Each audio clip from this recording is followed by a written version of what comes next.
दोस्तों आज की इस वीडियो में हम लोग समझने की कोशिश करेंगे कि ग्रोथ और डेवलपमेंट में क्या फर्क होता है।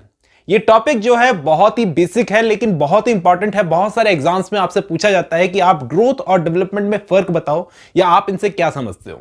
इस वीडियो में हम लोग इसी फर्क को जानने की कोशिश करेंगे कि ग्रोथ और डेवलपमेंट देखने में तो सेम से लगते हैं लेकिन इन दोनों में फर्क क्या होता है। बहुत ही कमाल की वीडियो होने वाली है। मैं आपसे वीडियो के एंड में मिलता हूं। ग्रोथ और डेवलपमेंट दोस्तों ये एक ऐसा टॉपिक है जिसके लिए आपके बहुत सारे एग्जाम्स आपसे डिमांड करते हैं कि आपको इन दोनों में फर्क जरूर पता होना चाहिए कि ग्रोथ और डेवलपमेंट में क्या फर्क होता है।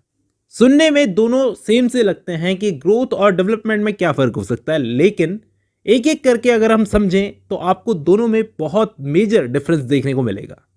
ग्रोथ तो फिजिकल चेंजेस होते हैं, यानी टाइम के हिसाब से आपकी बॉडी के अलग अलग हिस्से जैसे हाथ पैर हाइट वेट, आप जब बच्चे थे जब बड़े हुए आपकी ह्यूमन सेल्स टिश्यूज ऑर्गन्स धीरे धीरे बड़े होते गए ना। हाथ जब आप पैदा हुए तो छोटे थे, धीरे धीरे बड़े होते गए, आपका फेस भी बड़ा हो गया और भी दूसरे ऑर्गन्स टाइम के साथ में बड़े होते गए। यानी जब से हम पैदा हुए तब से लेकर एक सर्टेन टाइम तक हम लोग बड़े होते गए, लेकिन क्या हम मरने तक बड़े होते गए? यानी अगर हमारी हाइट बढ़ रही है तो एक टाइम के बाद में वो कहीं ना कहीं रुकेगी भी तो सही, नहीं तो हम पेड़ से भी लंबे हो जाएंगे। तो ग्रोथ जो होती है वो एक सर्टेन टाइम के बाद में रुक जाती है, एक निश्चित समय के बाद में वो कहीं ना कहीं रुक जाती है। इसके अलावा ये एक ऐसी चीज होती है जिसे नापा जा सकता है कुछ नंबर्स में, कुछ मेजरमेंट लेकर, इंच टेप से या फिर वेइंग स्केल पर तोलकर, कांटे पर तोलकर। जैसे तुम्हारी हाइट पहले इतनी थी, अब इंच टेप से नाप कर देखते हैं कि आज कितनी है। 10 साल पहले तुम्हारी हाइट इतनी थी, 10 साल बाद कितनी है। तो ये भी एक पॉइंट हो गया कि ग्रोथ को हम क्वांटिटी में नाप सकते हैं। ये क्वांटिटेटिव होती है कि इसको हम नंबर्स में या क्वांटिटी में नाप सकते हैं। लेकिन मैंने आपको बताया कि ग्रोथ जो होती है वो लाइफ टाइम नहीं चलती। एक टाइम के बाद में जाकर ग्रोथ स्लो हो जाती है या रुक जाती है अपनी मैच्योरिटी पर आने के बाद में। साइज में चेंज होना ग्रोथ होती है, यानी अगर हाइट बढ़ेगी तो एक उम्र तक बढ़ेगी, एक टाइम के बाद में आकर कहीं ना कहीं वो रुक जाएगी। लेकिन इससे इंपॉर्टेंट चीज क्या होती है, वो होती है डेवलपमेंट। डेवलपमेंट जो चीज होती है वो पैदा होने से लेकर मरने तक, यानी वूम से टूम तक। वूम मतलब होता है मां की कोख से लेकर, टूम का मतलब कब्र तक। मां के गर्भ से इंसान डेवलपमेंट शुरू करता है और अपनी टूम तक यानी कब्र तक उसकी डेवलपमेंट चलती रहती है। यानी ऐसा होता है कि एग्जाम्पल देकर समझाता हूं। यानी एक बुजुर्ग आदमी है, भले ही उसकी शरीर की ग्रोथ रुक गई, लेकिन क्या उसकी दिमाग की डेवलपमेंट रुक गई? नहीं, वो अभी भी तो सीख सकता है ना, बल्कि अब तो उसके पास में एक्सपीरियंस भी है। तो ग्रोथ जैसे एक्सटर्नल होती है जिसे देखा जा सकता है शरीर पर होने वाले चेंजेस के हिसाब से, डेवलपमेंट इंटरनल होती है, उसे देखा नहीं जा सकता। ये ज्यादातर इंटरनल होती है और इंसान के बिहेवियर से इसको समझा जा सकता है। अब इसमें क्या होता है ना, ये डेवलपमेंट एक जैसी नहीं होती। मैं और एक एग्जांपल देकर समझाता हूं। मान लो दो बच्चे हैं, ट्विंस हैं, एक मां के दो बच्चे जो एक ही टाइम पर पैदा हुए। तो क्या आप ये कहोगे कि दोनों बच्चों की डेवलपमेंट सेम ही होगी? तो नहीं, ये जरूरी नहीं है कि दोनों बच्चों की डेवलपमेंट सेम ही हो, दोनों बच्चों का विकास सेम हो। दोनों की पर्सनैलिटी और बिहेवियर में चेंज होगा, क्योंकि दोनों पर हेरेडिटी और एनवायरनमेंट फैक्टर बहुत ही इंपॉर्टेंट रोल प्ले करेंगे। हो सकता है एक को अलग एनवायरनमेंट मिला हो, दूसरे को अलग एनवायरनमेंट मिला हो, तो जरूरी नहीं कि दोनों की डेवलपमेंट सेम हो। जो भी चीजें मैं आपको बताता जा रहा हूं आपको नोट करते हुए चलनी चाहिए। डेवलपमेंट जो होती है वो एक कंटिन्यूअस प्रोसेस होती है, यानी हमेशा लगातार डेवलपमेंट होता रहता है।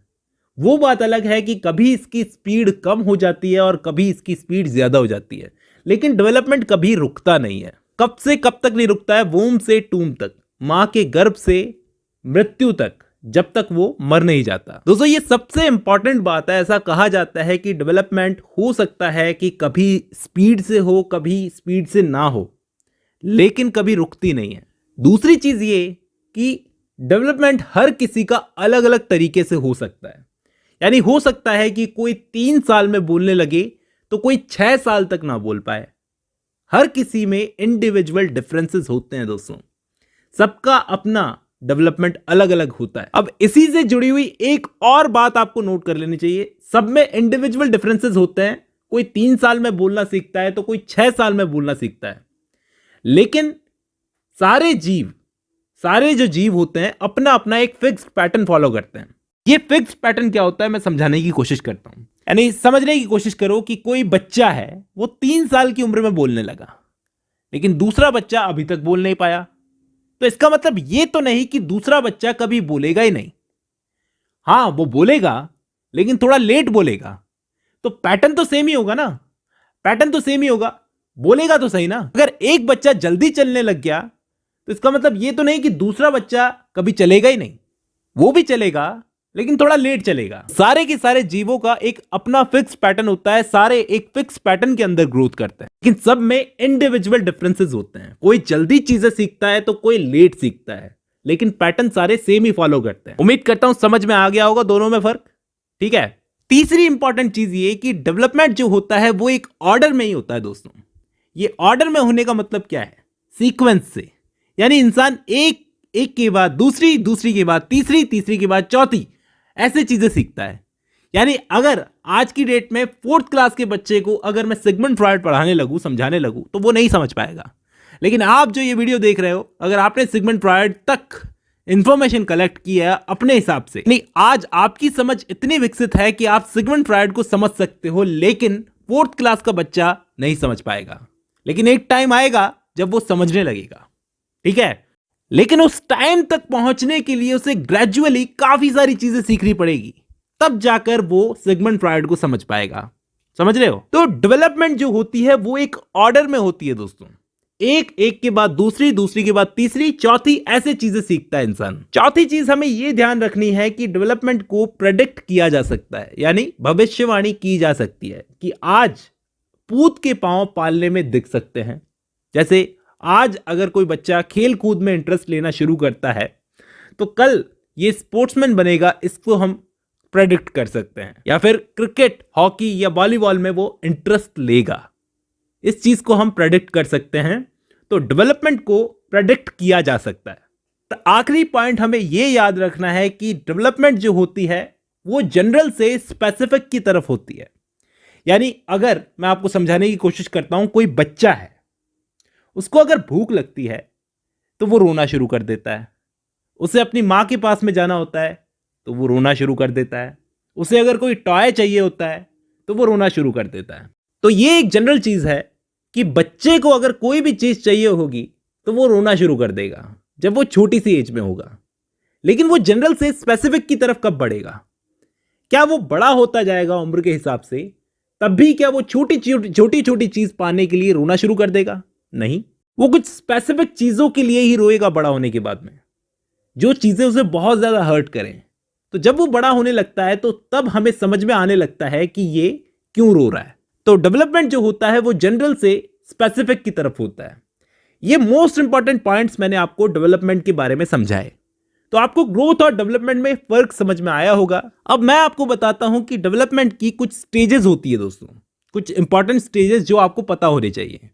फर्स्ट स्टेज तो वो होती है जब इंसान 40 हफ्तों तक, यानी 9 महीनों तक अपनी मां के पेट में होता है, जिसको पेरेंटल एज कहा जाता है। अब आप ये कहोगे कि क्या डेवलपमेंट वहीं से शुरू हो जाती है अपनी मां के पेट से? तो हाँ दोस्तों, वहीं से शुरू हो जाती है। इसके बाद दूसरी इंपॉर्टेंट स्टेज आती है इन्फेंसी, यानी जब वो दुनिया में आ जाता है, पैदा होने से 2 साल तक। लेकिन दोस्तों इस इन्फेंसी में भी 2 स्टेजेस होती हैं, ध्यान देना, 2 स्टेजेस होती है। पैदा होने से 2 हफ्तों की एज, जिसको न्यूनेट एज बोला जाता है, और उन 2 हफ्तों से 2 साल तक की एज, जिसको इन्फेंसी कहा जाता है। तो इन्फेंसी किसको कहा जाता है? 2 हफ्तों से लेकर 2 साल की एज तक को। फिर आता है 2 से लेकर 12 साल तक चाइल्डहुड। चाइल्डहुड के अंदर भी पहली स्टेज होती है अर्ली चाइल्डहुड, जो 2 से 6 साल तक की होती है, और दूसरी स्टेज होती है लेटर चाइल्डहुड, 6 से 12 साल तक। फिर होती है चौथी स्टेज एडोलेसेंस, जिसमें भी प्री एडोलेसेंस जो 11 से 14 साल तक होती है, और एडोलेसेंस जो 13 से 17 साल की होती है। फिर उसके बाद में लेटर एडोलेसेंस जो 18 से 21 साल तक होती है। उसके बाद में तो हम एडल्टहुड में चले ही जाते हैं। अब दोस्तों इस वीडियो को खत्म करते करते एक सबसे इंपॉर्टेंट चीज मैं आपको बता देता हूं। ऐसा कहा जाता है कि जो डेवलपमेंट है इसके अंदर जो स्टार्टिंग फेज जो होती है ना, इन्फेंसी और चाइल्डहुड, ये सबसे इंपॉर्टेंट फेज होती है। यानी ऐसा कहा जाता है कि बचपन में जो डेवलपमेंट होता है बच्चों का, उस पर ज्यादा ध्यान देना चाहिए, क्योंकि उस एज में वो सबसे ज्यादा स्पीड से सीखते हैं।